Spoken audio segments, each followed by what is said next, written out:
Recently, I uploaded a D&D video, and I didn't know a couple of characters in the game, and somebody commented, hey, these are two characters from the Dungeons & Dragons cartoon from the 80s. I didn't know anything about that, so... Dungeons and Dragons!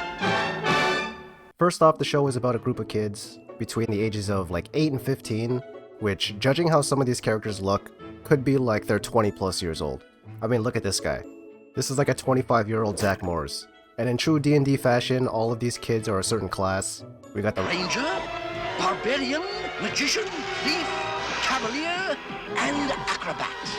And at random times, you'll have the Dungeon Master come in who will kind of give them little clues or hints of the general story, what they should be doing. Kind of like an actual Dungeon Master in a game. It starts with these kids at some amusement park. They go on a ride and somehow they get carried into the D&D fantasy universe like some magic school bus kind of storyline. And their journey immediately starts with a fight with Tiamat, which I'm pretty sure that is like one of the highest level enemies that you can fight. What? They just got Tiamat here? Is this a level 1 encounter?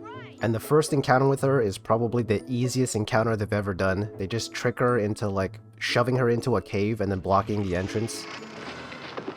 Which seems very unrealistic, but you know, it's a kid's show. But I will say the Ranger does a pretty cool move. Bobby will be crushed! Not if he isn't there. Oh, that's a nice move. Well, hold on a second. That was a clutch move. This is like a very like pen and paper D&D move. In no way are you ever doing this in a video game, but if you're like, oh, this guy's gonna get crushed, what if I am able to shoot my bow, shoot an arrow to hit his weapon and like move him out of the way from harm's way? That's a crazy move. The Dungeon Master appears and he tells them how to get back home.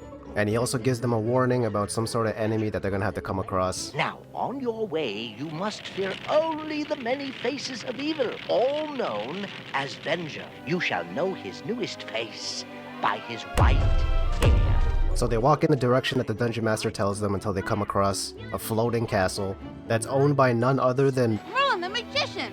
He's supposed to be able to work miracles! I'm not even sure if King Arthur is in the Dungeons & Dragons universe, but maybe they are. So they climb up into the castle, they find Merlin. He offers to help them, but then Tiamat comes back. And of course they beat her in the most childlike way possible, tricking her into falling down some sort of well. Oh, Merlin, here's your rabbit. It's a hare, a white hare. And once they're done with Tiamat, Merlin says, hey, I need one of you to stay with me. I'm gonna choose the Magician. Me? So that he can teach him all of these different tricks and stuff. So the Magician Presto stays with Merlin, which looks like a hostage situation. And so they travel in the direction of this town called Helix, where the Dungeon Master told them to go to. And while everyone's chilling in the town of Helix, Presto finds a spell in Merlin's book that says how to get back home. He tries it, turns out that's not it, and he ends up releasing these dragons from the cauldron. And he created dragons? He created dragons from alchemy? How is that even possible? And it turns out that Merlin tricked him so that he can use Presto's good magic to undo the actual Merlin's spells. And that this Merlin is actually Venger, who I guess is one of the main bad guys on the show. So back in Helix, the kids finally found out like 1,000 years ago Merlin actually died, and this Merlin is actually not Merlin. Merlin died 1,000 years ago, soon after casting a spell that vanquished Venger's flying dragon. It's a classic twist of, he's been dead for 20 years. And so to save Presto, they release Tiamat so that she could fight Venger.